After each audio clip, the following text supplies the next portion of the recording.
Bismillahirrahmanirrahim. Assalamualaikum warahmatullahi wabarakatuh. Sebelumnya saya mau memperkenalkan diri. Saya Almira. Di sini saya mau menyampaikan materi mengenai extinguishment of non-current liabilities atau penghentian atau pelunasan kewajiban jangka panjang. Jadi materi ini adalah materi yang ada di akhir bab 14 mengenai non-current liabilities, yaitu kewajiban jangka panjang atau biasa kita sebut juga sebagai kewajiban tidak lancar. Nah, materi ini ada di halaman 1417 sampai halaman 1421, bisa teman-teman baca sendiri ya di buku. Dan di sini materi yang akan saya sampaikan ini adalah materi yang saya adopsi dari buku juga. Jadi saya sudah membaca materinya dan di sini saya terjemahkan ke bahasa Indonesia agar teman-teman mudah untuk memahaminya. Lanjutnya, jadi bagaimana sih suatu perusahaan itu mencatat pembayaran kewajiban jangka panjangnya yang sering disebut sebagai extinguishment atau penghentian penghentian juga bisa kita artikan sebagai pelunasan dari hutang.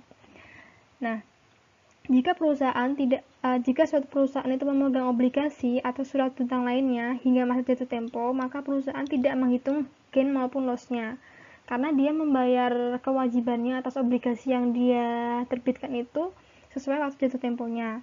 Nah, tetapi jika sebelum masa jatuh tempo, suatu perusahaan itu menghentikan atau melunasi hutang jangka panjangnya, maka perusahaan tersebut tuh perlu menghitung gain, yaitu keuntungan, maupun loss, yaitu kerugian atas extinguishment-nya. Mohon maaf. Jadi ketika perusahaan itu menghentikan kewajiban yang harusnya dia bayar sesuai jatuh tempo, misalnya masih ada 5 tahunan, tapi di tahun ketiga dia bayar, maksudnya dia hentikan kewajibannya atau dia lunasi, itu maka perusahaan itu perlu menghitung adanya gain ataupun loss atas penghentian kewajiban mereka di tengah-tengah masa umur dari kewajiban tersebut. Nah, perusahaan akan secara menyeluruh mengamortisasi premium atau diskon beserta setiap biaya penerbitan obligasi pada tanggal jatuh tempo hingga pada tanggal jatuh tempo obligasinya. Sebagai hasilnya, maka nilai dari carrying amount atau nilai tercatat serta the maturity value atau face value, yaitu nilai jatuh tempo atau nilai nominal, dan fair value-nya of the bond, yaitu nilai wajar obligasinya adalah sama. Oleh karena itu, tidak ada gain atau loss-nya. Itu ketika perusahaan membayarkan atau melunasi kewajibannya sesuai waktu jatuh temponya. Nah, penghentian atau pelunasan hutang ini berada pada 3 situasi tertentu, yaitu extinguishment with cash before maturity, artinya penghentian dengan kas sebelum jatuh tempo. Yang kedua, extinguishment by transferring asset or securities, yaitu penghentian dengan transfer aset atau sekuritas. Dan yang selanjutnya adalah extinguishment with modification of terms, yaitu penghentian dengan modifikasi ketentuan. Di sini akan kami bahas semuanya mengenai 3 macam situasi dari extinguishment tersebut. Yang pertama adalah extinguishment with cash before maturity atau penghentian hutang jangka panjang sebelum jatuh tempo. Nah, penghentian hutang jangka panjang sebelum jatuh tempo ini dia harus melihat nilai carrying amount dan reacquisition price-nya. Jadi, reacquisition price itu adalah jumlah yang dibayarkan pada saat extinguishment atau penghentian atau redemption atau penembusan hutang jangka panjang sebelum jatuh tempo. Nah, di dalamnya itu ada biaya-biaya call premium dan beban-beban reakuisisi yang kemudian kita sebut sebagai reacquisition price atau harga reakuisisi, harga perolehan kembali. Nah, ada ketentuan dasarnya, jika nilai carrying amount-nya lebih besar daripada reacquisition price-nya, yaitu nilai carrying amount dari obligasinya atau wesel atau apapun itu hutang jangka panjang itu lebih besar dari harga reakuisisinya, maka akan menghasilkan gain dari penghentian hutang tersebut. Namun jika carrying amount-nya lebih kecil daripada nilai reacquisition price-nya atau harga reakuisisinya, maka akan menghasilkan loss atau kerugian dari penghentian hutang tersebut. Nah, pada saat reakuisisi, premium atau diskon itu belum diamortisasi. Yang belum diamortisasi maka harus diamortisasi sampai pada tanggal reakuisisi, bukan tanggal jatuh tempo. Nah, kita perlu membaca dan memahami ilustrasi 1421 mengenai tabel Schedule of Bond Discount Amortization yang ada di halaman 14-18. Nah, di tabel itu teman-teman sudah bisa menghitung ya, sudah mengerti bagaimana cara menghitung bond discount amortization atau bond premier amortization. Itu ada di pembahasan sebelum-sebelumnya. Kalau kita disuruh membuat schedule, ya kita urutin dulu tanggal dari awal penerbitannya sampai akhir masa jatuh temponya. Nah, di situ kan diketahui nilai-nilai yang ada di pada schedule itu, ada cash paid-nya, ada interest expense, ada discount amortization, dan carrying amount of bonds. Bisa teman-teman lihat sendiri. Lalu pada ilustrasi 1422 di bawahnya terdapat penghitungan kerugian penebusan obligasi dikarenakan pihak penerbit obligasi memutuskan untuk menghentikan obligasi sebelum jatuh temponya. Nah, itu kan di ilustrasi 1421 pertama diilustrasikan bahwa jatuh temponya selama dari 2019 sampai 2024. Tetapi di bawah tabel schedule-nya itu diketahui bahwa 2 tahun setelah penerbitan obligasi, yaitu pada Januari tanggal 1 2020, perusahaan atas nama Evermaster dia itu menghentikan obligasi yang telah dia pasarkan, maksudnya yang telah dia terbitkan. Nah, itu bisa disebut juga sebagai call the entire issue, yang ada di buku juga itu sebutannya artinya adalah menghentikan obligasi sebelum jatuh tempo. Jadi menghentikan seluruh yang telah dia terbitkan gitu loh obligasinya. Nah, carrying value pada saat penghentian tanggal 1 Januari 2021 adalah 94.925. Bisa teman-teman lihat di dalam tabel schedule of a bond discount amortization-nya. Yang itu sesuai pada tanggal penghentiannya. Karena penghentiannya tanggal 1 Januari,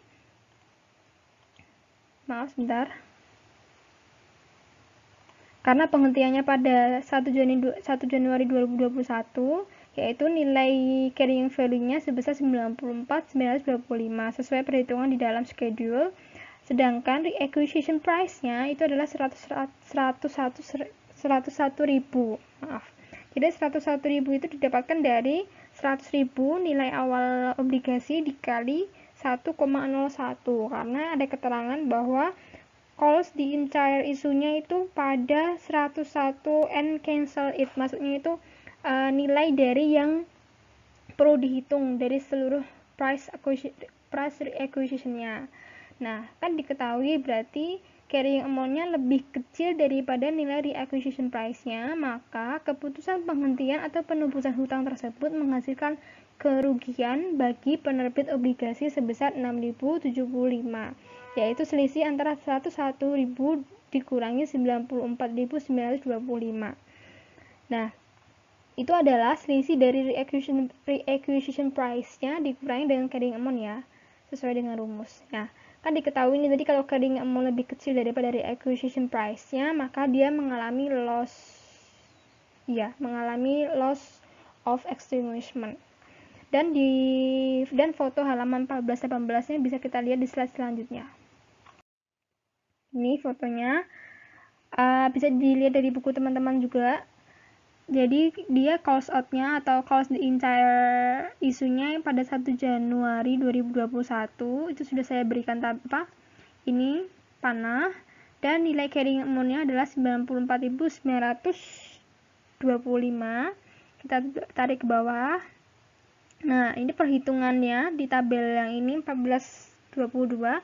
Perhitungan reacquisition price-nya adalah 100.000 dari nilai awal atau par value dari obligasinya, dari bonds-nya, dikali dengan 1,01.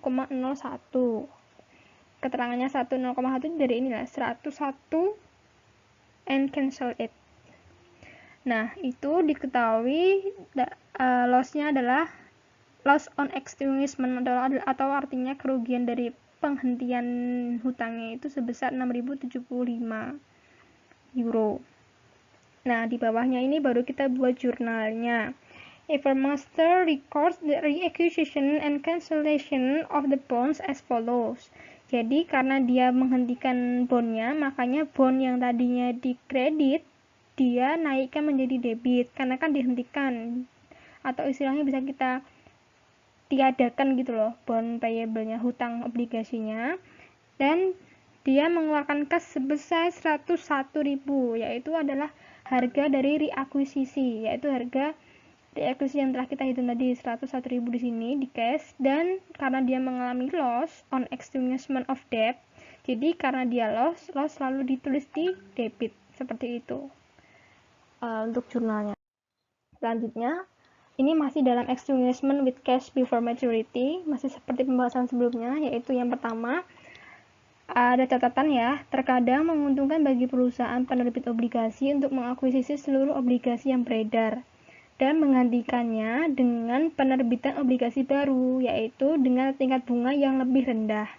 Nah, jadi selain perusahaan itu maksudnya menghentikan obligasi dia dengan menggunakan cash, dia juga bisa menghentikannya dengan menerbitkan obligasi baru dengan tingkat bunga yang lebih rendah. Nah, penggantian atau replacement obligasi yang telah beredar ini dengan obligasi yang baru disebut sebagai refunding atau pendanaan kembali. Apapun keputusan yang dipilih perusahaan, baik itu penebusan di awal waktu atau penghentian lainnya dari obligasi yang beredar, adalah tanpa refunding atau dengan refunding, sebuah perusahaan tetap harus mengakui gain ataupun loss di antara reacquisition price atau harga akuisisi dengan carrying amount-nya dari obligasi sebagai pendapatan pada periode penukaran. Nah, ketika perusahaan itu memutuskan untuk menghentikan hutangnya, jadi perusahaan itu menentukan dia mau menghentikan hutangnya bisa menggunakan refunding atau tidak menggunakan refunding. Nah, kedua-duanya perlu adanya pengakuan perhitungan mengenai gain dan loss-nya di antara selisih antara reacquisition price, yaitu harga akuisisi, dengan carrying amount-nya atau nilai tercatat, yang kemudian gain atau loss-nya itu akan menjadi pencatatan di pendapatan pada periode penukaran atau pada periode penghentian dari hutangnya tersebut. Seperti itu maksudnya. Baik, selanjutnya extinguishment by exchanging assets or securities. Jadi penghentian hutang jangka panjang dengan transfer aset atau sekuritas. Intinya, selain menggunakan kas seperti yang tadi pertama, suatu perusahaan dalam menyelesaikan kewajiban hutang jangka panjangnya dapat dengan melibatkan transfer aset non-kas atau dengan penerbitan saham debitur. Debitur ini apa? Debitur adalah pihak yang berhutang ke pihak lain atau penerbit hutang jangka panjang. Maksudnya ya perusahaan yang menerbitkan hutang jangka panjang tersebut. Nah, tadi kan kita menghentikan hutang dengan cara pembayaran kas kan yang tadi sebelumnya. Nah, kalau ini menghentikan hutang dengan cara penukaran aset atau saham yang dimiliki oleh perusahaan terkait atau perusahaan yang memiliki hutang. Nah, dalam situasi seperti itu, pihak kreditur atau pihak yang memberikan pinjaman tersebut, maksudnya orang-orang yang menginvestasikan uangnya dengan membeli obligasi yang diterbitkan perusahaan, yaitu adalah kreditur ya. Nah, harus memperhitungkan aset non-kas mereka maupun bunga ekuitas yang diterima pada fair value. Jadi misalnya ada penghentian hutang, nah suatu perusahaan A yang awalnya menerbitkan obligasi kan dia menghentikan obligasinya, ini perusahaan A ya. Nah, perusahaan A itu menggantikan obligasi yang dia hentikan itu dengan aset atau saham yang dia miliki. Nah, maka pada perusahaan B yang awalnya dia memberikan uangnya atas investasi dia pada obligasi kan, dia berarti kan dia krediturnya tuh.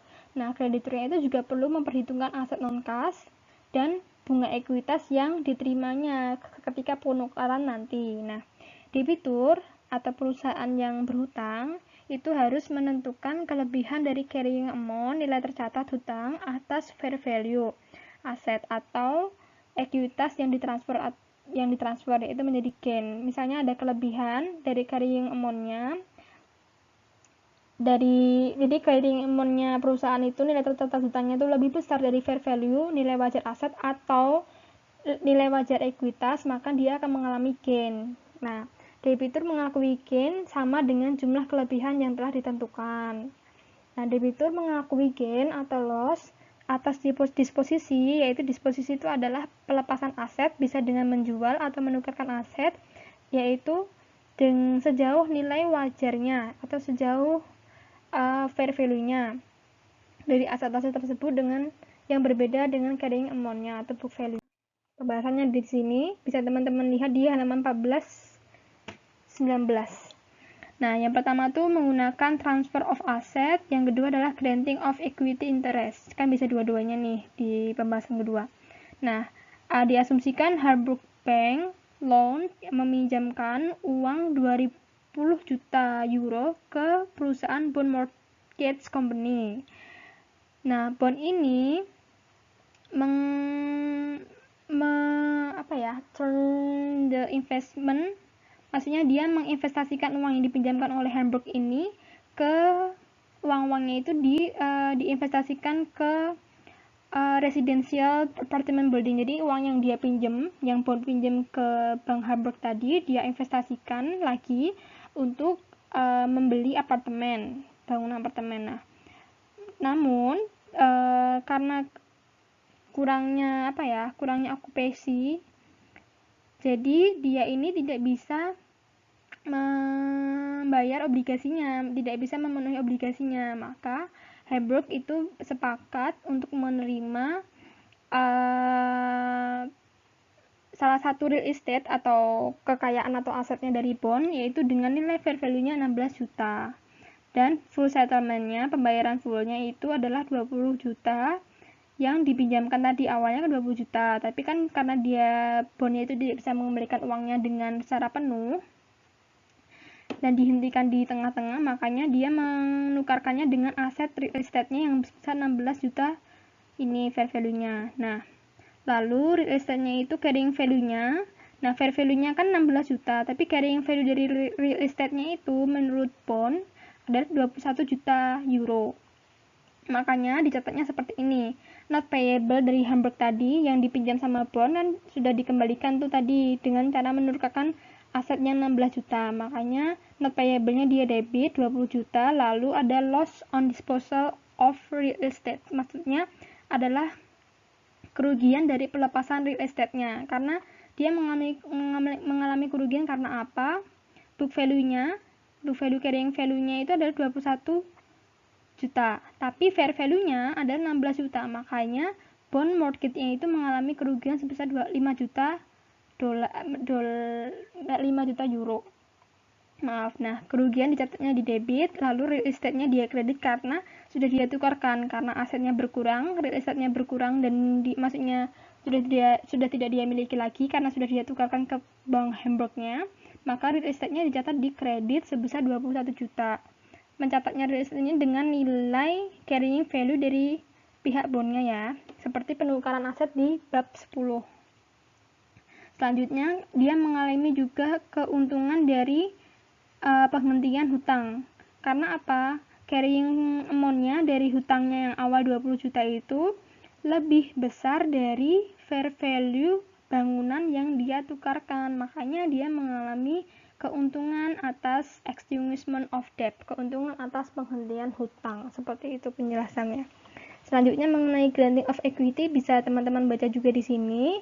Jadi not payable-nya dia hapuskan. Jadi Harbrook-nya itu menerima penukaran dari pembayaran payable-nya ini menggunakan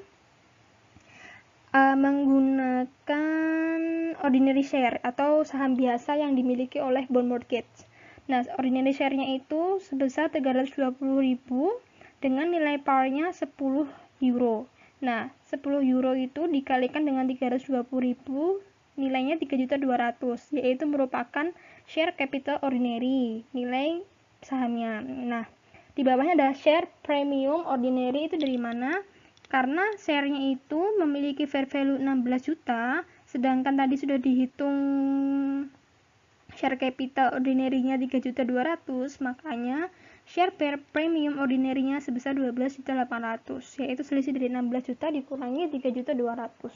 Selanjutnya dia mengalami gain on extinguishment of debt karena nilai dari share-nya itu lebih besar dari nilai debt-nya gitu. ya. Jadi dia mengalami gain di sini 4 juta. 4 jutanya itu untuk memenuhi ini. Jadi net payable-nya 20 juta debit, 3.200.000 tadi sudah share capital di kredit, share premiumnya juga ordinary-nya ini di kredit 16 juta. Nah, di sini ada 4 juta, yaitu masuk ke gain. Seperti itu. Selanjutnya extinguishment with modification of terms, yaitu penghentian utang jangka panjang dengan modifikasi ketentuan. Yaitu ini latar belakangnya itu adalah kesulitan keuangan yang banyak sekali dialami oleh perusahaan-perusahaan kelas multinasional. Itu bisa teman-teman baca di halaman 14-19 gitu. Itu latar belakang dari adanya modification of terms. Jadi intinya dikarenakan banyak sekali berita dan laporan dari majalah Wall Street Journal atau Financial Times mengenai banyaknya perusahaan-perusahaan yang mengalami kesulitan finansial, kesulitan keuangan, maka para kreditor perusahaan-perusahaan tersebut itu memberikan konsensi atau kerelaan atau keringanan kepada peminjam sehubungan dengan penyelesaian hutang. Jadi krediturnya itu bahasa gampangnya itu memberikan keringanan karena dia karena orang-orang yang telah dia berikan pinjaman uang itu mengalami banyak kesulitan keuangan, makanya dikasih keringanan nih dengan cara modification of terms. Nah, nanti akan dijelaskan. Para kreditur itu menawarkan konsensi tersebut untuk memastikan kemungkinan pengembalian atau collection paling tinggi atas pinjaman yang mereka berikan kepada debitur. Jadi, karena adanya kesulitan keuangan tadi, kreditur kan sudah memberikan keringanan atas pengembalian hutangnya, yaitu para kreditur itu akan menawarkan konsensi atau keringanan tadi dengan cara memastikan tingkat kemungkinan pengembalian atas hutangnya yang paling tinggi. Jadi, seberapa sih maksimalnya kemampuan perusahaan-perusahaan itu untuk mengembalikan hutang mereka kepada kreditur. Nah, makanya kreditur menawarkan konsensi untuk memastikan itu. Kayak gitu intinya. Nah, sebagai contoh, kreditur mungkin menawarkan salah satu atau kombinasi dari modifikasi sistem di bawah ini. Yang pertama bisa dengan cara reduction of the stated interest rate atau pengurangan tingkat suku bunga tertulis dari obligasi atau wesel. Jadi, yang awalnya misalnya stated rate-nya 10%, makanya dikurangin oleh krediturnya sebesar menjadi 8% atau 6%. Kayak gitu. Jadi, memberikan keringanan atas bunga dari obligasinya. Yang kedua, extension of the maturity date of the face amount of the debt. Maksudnya, perpanjangan tanggal jatuh tempo atas pembayaran nilai nominal dari hutang. Nilai nominal itu maksudnya nilai prinsipal. Pembayaran wajib. Pembayaran pokok dari bunganya itu bisa diperpanjang tanggal jatuh temponya. Ya misalnya tadi sampai tahun 2024, tapi karena perusahaan itu mengalami kesulitan, makanya diperpanjang waktu jatuh temponya menjadi tahun 2026, tahun 2027 seperti itu. Diperpanjang 2 sampai 3 tahun atau terserah. Yang penting pihak krediturnya itu dapat memastikan bahwa pembayaran hutangnya itu benar-benar bisa ditepati, bisa dilunasi oleh debiturnya. Yang ketiga, reduction of the face amount of the debt, maksudnya pengurangan nilai nominal hutang. Tadi, yang awalnya tadi kan pengurangan tingkat suku bunga, nah yang ketiga ini adalah pengurangan nilai nominal, seperti itu. Keempat, reduction or deferral of any accrued interest, maksudnya pengurangan atau penangguhan atas bunga hutang yang telah diakrualkan. Nah, kan kalau kita menghitung hutang sebelum-sebelumnya kan kita juga mengamortisasi mengamortisasi bunga-bunga hutang yang telah diakrualkan kan. Nah, itu nanti akrualkannya itu bisa dikurangin atau bisa ditangguhkan. Seperti itu. Ini salah satu contoh pembahasannya mengenai modification of terms. Jadi di sini tuh ada ilustrasi bahwa pada 31 Desember 2019 Morgan National Bank itu dia memberikan pinjaman atau memberikan kesepakatan modification of debt kepada Resort Development Group pada perusahaan ini. Nah, dengan which it experience financial difficulty, karena Resort Development Group-nya ini mengalami kesulitan finansial. Nah, The bank restructures a 10.500.000 yen, pinjamannya segitu awalnya, pada dengan nilai parnya itu interest paid to date, maksudnya dibayarkan pada tanggal jatuh tempo, date-nya. Nah, restrukturisasi dari pinjaman tadi yang 10.500.000 itu dia kurangi reduction the principal obligation, itu dari 10.500.000 menjadi 9 juta. Yang kedua, dia extending the maturity date from Desember 31, 2019 menjadi Desember 31, 2023. Jadi diperpanjang waktunya sampai tahun 2023. Selanjutnya, reduction the interest rate from the historical effective rate, dari yang awalnya historical effective rate-nya itu 12%, nilai bunga pasarnya 12%, menjadi 8%. Nah, dari itu semua diharapkan resort development-nya ini tuh bisa mengembalikan hutang-hutangnya dia yang sebesar awalnya 10 juta lebih kepada Bank Morgan National, kayak gitu. Ini dengan cara-cara modifikasi itu maksudnya campuran dari banyaknya terms atau ketentuan-ketentuan kayak gitu. Nih maksudnya tadi yang selanjutnya nih, given resort development financial distress, karena adanya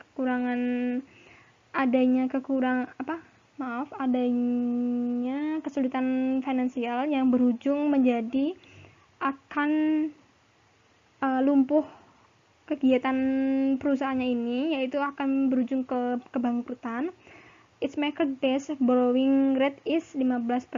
Jadinya dinaikkan market base-nya jadi 15%. Yang tadi itu maaf ya, bukan market rate tapi effective rate yang awal. Seperti itu. Pembahasannya bisa teman-teman lihat di bawahnya ya, 1423. Dan ini adalah istilah-istilah atau terms yang perlu teman-teman pahami, yang perlu teman-teman hafalin juga. Extinguishment itu apa, redemption itu juga artinya penembusan atau pembebasan hutang. Redeem early itu adalah ditebus lebih awal. Maturity itu jatuh tempo. Debt hutang. Reacquisition itu perolehan kembali. Retirement of debt or bond itu adalah pensiun atas hutang, sama dengan menghentikan hutang. Course the entire issue debt itu artinya penghentian utang. Teman-teman bisa baca di jenis-jenis hutang, yaitu adalah callable bonds, dan debtor itu debitur. Ini juga teman-teman perlu memahami istilah seperti ini juga.